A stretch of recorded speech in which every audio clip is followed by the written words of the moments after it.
Hi, guys, and welcome to Watch It Wednesday, episode 42. So, today is going to be a very quick prep day. All right, not a lot of prep to go on this. So, you're going to have a base card. I haven't decided which color I'm going to do. So, I have Bubble Bath and Berry Burst here. So, you're going to have a base card that's 8.5 by 5.5, scored at 4 1/4.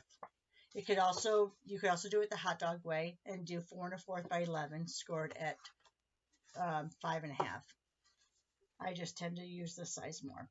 You're going to have a layer. This is just your standard layer, one size down. So there's going to be 4 by 5 1/4, and that's either your basic white, your very vanilla, or your light cardstock. Then you're going to take a piece of designer series paper. Now, for all the examples today, or for Friday, I'm going to use Bright and Beautiful, just because I haven't used this a lot yet. So we're going to use Bright and Beautiful, and we're going to cut that at 4 3/4 by 3 1/2. You have these scraps. You can use these for another card, and I can show you that maybe on another video, but for the most part, that's all you're going to need for today. We are going to do some extra cutting on Friday.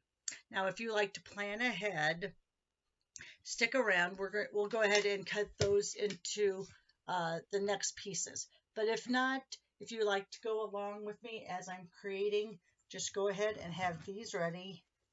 Your base card, your layer, piece of designer series paper, 3 1/2 by 4 3/4, and then some scraps for sentiments. So that's all there is.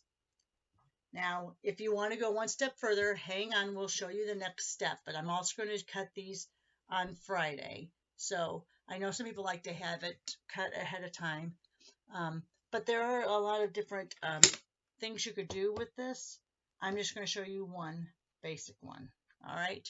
So if you want to be surprised on Friday on how we're going to cut up the designer series paper, go ahead and we'll see you on Friday. You can sign off now.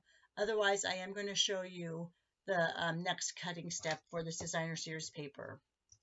All right. Thanks a lot, guys. If you stick around for the next cutting instructions, thanks. If not, we'll see you on Friday. Okay. So for this, I am going to cut at 1 3/16. Now, I was going to explain how I come up with these measurements, but I like math, and not a lot of people do, and sometimes it's confusing. So what I essentially do is I think of my base card that I'm going to be using, or my panel I'm going to be layering on, and I figure out how many rows of strips or squares or circles I'm going to have, and I kind of figure out your bases in between. So let's say if it was something like this, if I'm going to have 3 squares, I figure there's 1, 2, 3, 4 grout areas. And that's how I got down to 3 1/2 by 4 3/4. I took 4, I did 1/8 around each of these borders to come up with the 4/8 or a half, and that's how I went down a 1/2 inch. Okay, and then once you get your piece of paper cut the way it is, let me put it back together so you can see. This is where I usually start using the centimeter marks because it's a little easier. So I put this here, and if I wanted to go in cutting this way, you see how it's 12? So I probably go cuts at 3 for each of these.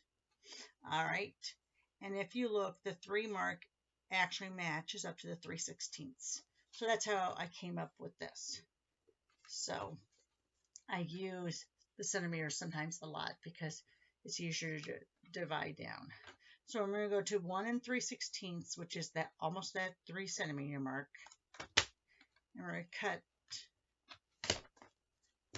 So we have 6 of these squares. Right on there. All right. So If you stuck around, thanks. This is what you're going to be left with after cutting, but I will cut this again on Friday for those who didn't stick around. All right, so you started off with these. Now we've moved it down to this.